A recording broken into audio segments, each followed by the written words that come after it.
Il y a un moment dans la vie qu'on n'oublie jamais. Non pas parce qu'il a été bruyant, mais parce qu'il a été si calme, si ordinaire, si banal et pourtant, il a tout changé. Pour moi, ce moment fut un mardi matin tout à fait normal, lorsque j'ai appelé mon fils Daniel parce que quelque chose me préoccupait. Ma femme m'avait quitté 8 ans plus tôt, et parfois, j'avais simplement besoin de parler à quelqu'un qui nous connaissait tous les deux, qui comprenait ce qui se passait. Daniel répondit, distrait comme toujours. Salut papa. Quoi de neuf? Je commençais à lui raconter. À propos de sa mère, d'une pensée qui me taraudait depuis des semaines, d'une décision que j'avais prise à l'époque et que je verrais différemment aujourd'hui. Il m'interrompit après 2 phrases à peine. Papa, pour être honnête, je n'ai pas le temps pour les vieilles histoires. J'ai un rendez-vous dans 10 minutes. Tu as besoin de quelque chose de précis? Quelque chose de précis. Comme si mes pensées n'étaient pas un besoin précis. Comme si ce que je ressentais n'était pas une vraie raison d'appeler. J'ai raccroché. Je me suis assise à ma table de cuisine et j'ai fixé le vide. Et puis cette question m'est venue à l'esprit, doucement, presque en chuchotant, quand est-ce arrivé? Quand suis-je devenu quelqu'un dont les mots n'avaient plus d'importance? Je ne trouvais pas de réponse, car elle était trop douloureuse. La vérité, c'est que cela ne s'était pas produit soudainement. Cela s'était accumulé au fil des années, une phrase interrompue après l'autre, une conversation refusée après l'autre, jusqu'à ce que j'apprenne à me faire plus petite. Plus silencieuse. Plus invisible. J'avais cessé de parler avant même d'avoir prononcé les mots, car je savais que personne ne m'écouterait. C'est un schéma que la plupart des gens ne remarquent que lorsqu'il est presque trop tard. Non pas qu'il soit aveugle, mais parce qu'il se produit si lentement, si insidieusement, si routinièrement, qu'on finit par ne plus y prêter attention. On se dit, il est occupé. Elle est stressée. C'est la vie. Et finalement, on finit par le croire. On finit par croire que notre propre voix vaut moins que le temps d'autrui. Je n'avais pas ignoré Daniel. Je ne lui avais jamais dit qu'il avait le droit de me faire du mal. Mais je le lui avais montré par chaque silence, chaque interruption acceptée, chaque situation où j'ai ravalé ma peine et fait comme si de rien n'était. Il avait appris à m'ignorer parce que je ne lui avais jamais montré qu'il y avait des conséquences. Et voici la douloureuse vérité, il ne m'a pas rendu invisible. C'est moi qui l'ai permis. J'avais déjà essayé 2 fois. 2 fois. Et les 2 fois, cela m'avait éloigné de mon fils, au lieu de m'en rapprocher. La première fois, j'ai essayé de lui expliquer à quel point il me blessait. Je l'ai rappelé le soir même, la voix déjà tremblante d'épuisement, et je lui ai dit que je méritais mieux. Que j'étais son père. Qu'après tout ce que j'avais fait pour lui, je méritais au moins 5 minutes de son attention. Il s'est immédiatement mis sur la défensive. Il a dit que j'étais trop sensible. Qu'il essayait juste de vivre sa vie. Nous nous sommes disputés, puis il est resté silencieux pendant 2 semaines. Quand il a finalement repris contact, nous avons tous les deux fait comme si de rien n'était. Rien n'avait changé. Il m'a interrompu la fois suivante, comme la dernière fois. J'ai alors tenté le silence. Pendant 3 mois, je n'ai ni appelé, ni envoyé de message, j'ai simplement attendu. Je voulais voir s'il s'en apercevrait. S'il regretterait ce qu'il avait. Il a appelé 2 fois, une fois à propos des enfants, une fois à propos d'argent. Pas une seule fois il ne m'a demandé comment j'allais. Quand j'ai finalement fini par l'appeler moi-même, frustré et épuisé, il a agi comme si de rien n'était. Comme si c'était parfaitement naturel de ne contacter son père que lorsqu'on a besoin de quelque chose. Je me sentais pris au piège entre 2 options, toutes 2 mauvaises. Alors j'ai parlé à mon frère Franck.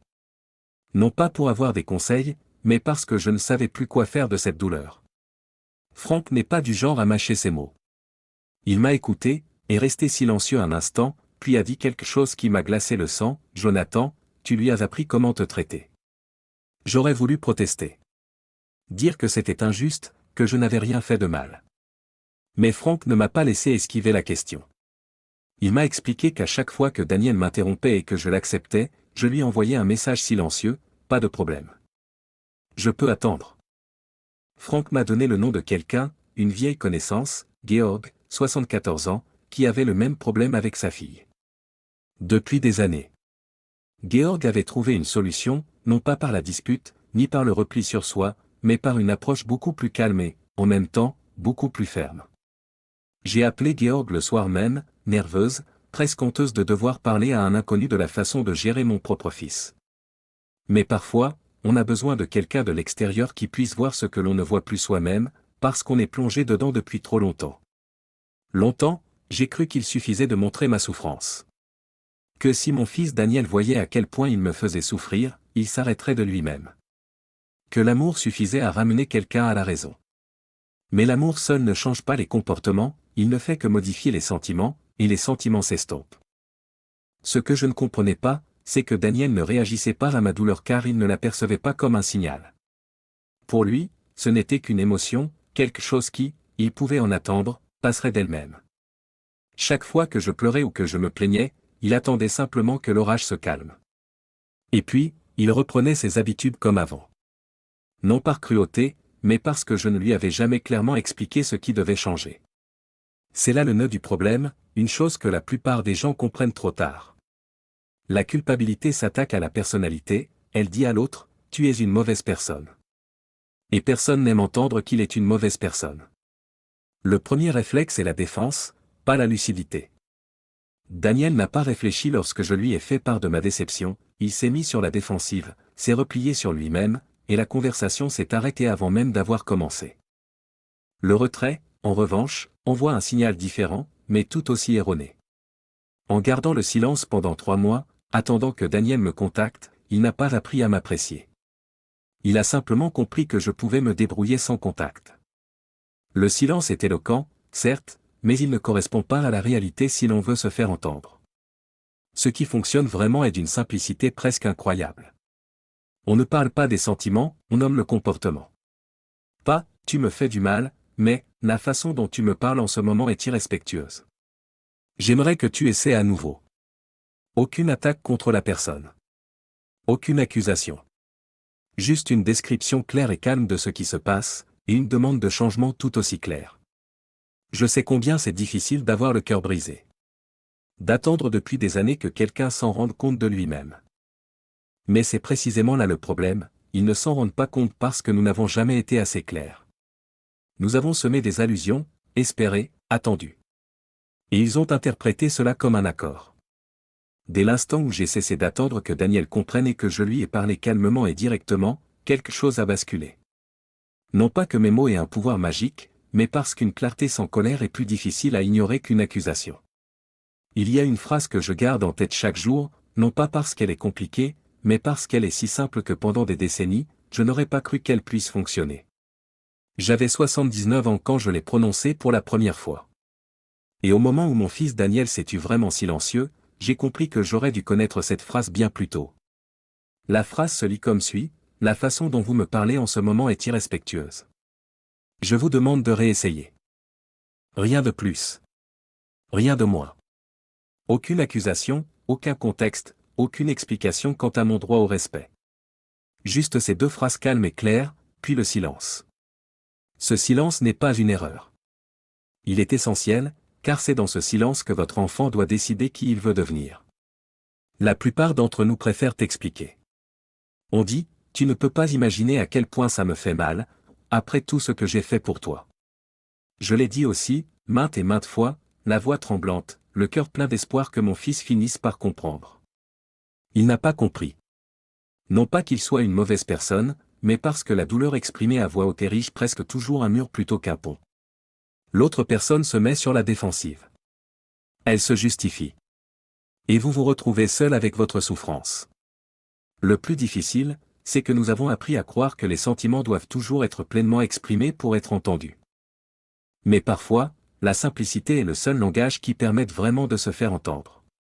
Quand Daniel m'a interrompu, j'ai dit calmement, « Je veux terminer ma pensée avant que vous ne répondiez. » Pas de colère, pas d'explication, juste une consigne claire. Et lorsqu'il a adopté un ton condescendant, j'ai dit, « Le ton que vous employez actuellement manque de respect. Pourriez-vous essayer quelque chose de différent ?» Alors j'ai attendu. Je n'ai pas comblé le silence. Je ne me suis pas justifié. J'ai simplement attendu, et c'était la chose la plus difficile que j'ai jamais faite. Ce qui se passe réellement ici n'est ni un subterfuge ni une technique. Vous offrez à votre enfant la possibilité de se corriger sans perdre la face.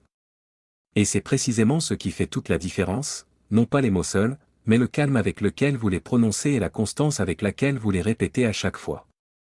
Pas de temps en temps. Pas quand vous vous sentez en forme. Toujours. Car la dignité qu'on exige qu'occasionnellement n'est pas prise au sérieux. La première fois que Daniel s'est tu, après cette simple phrase, j'ai cru avoir fait une bêtise. Ce silence était pesant, comme l'instant qui précède l'orage. Mais il a dit, tu as raison, papa. Je suis désolé. Non pas parce que je l'avais mis mal à l'aise. Non pas parce que j'avais haussé le ton.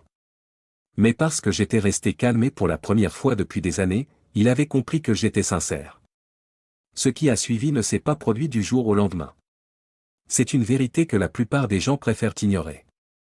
Nous voulons croire que le changement est immédiat, qu'une simple conversation peut tout changer. Mais des habitudes ancrées depuis des années ne disparaissent pas en une seule soirée. Durant les premières semaines, Daniel a replongé dans ses travers à plusieurs reprises.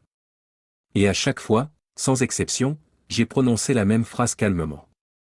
Sans accusation. Sans rappeler combien de fois il m'avait blessé. Juste la limite, clairement et fermement. Au bout de 3 semaines, les choses ont commencé à changer. Daniel a appelé, non pas parce qu'il avait besoin de quelque chose, mais simplement comme ça.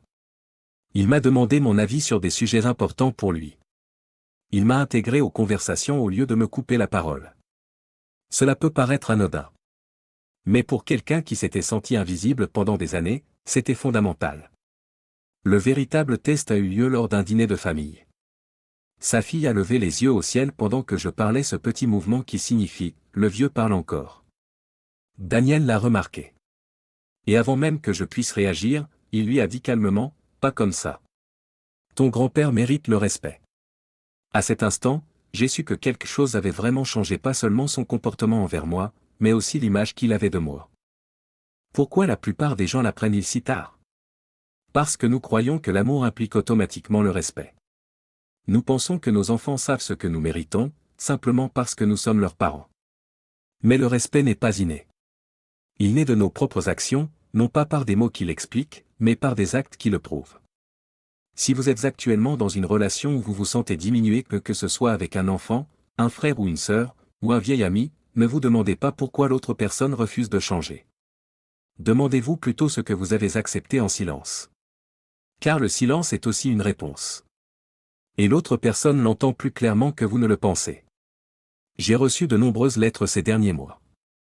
Non pas d'inconnus, mais de personnes qui partageaient exactement mon sentiment.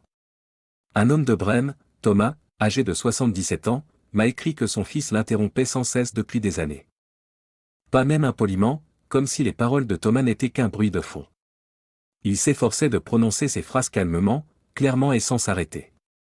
La première semaine, son fils s'est mis sur la défensive. La deuxième semaine, il a commencé à se corriger. Et Thomas m'a écrit, « Mon fils m'a dit la semaine dernière qu'il me respectait davantage parce que je me respectais moi-même. » Cette simple phrase m'a ému aux larmes.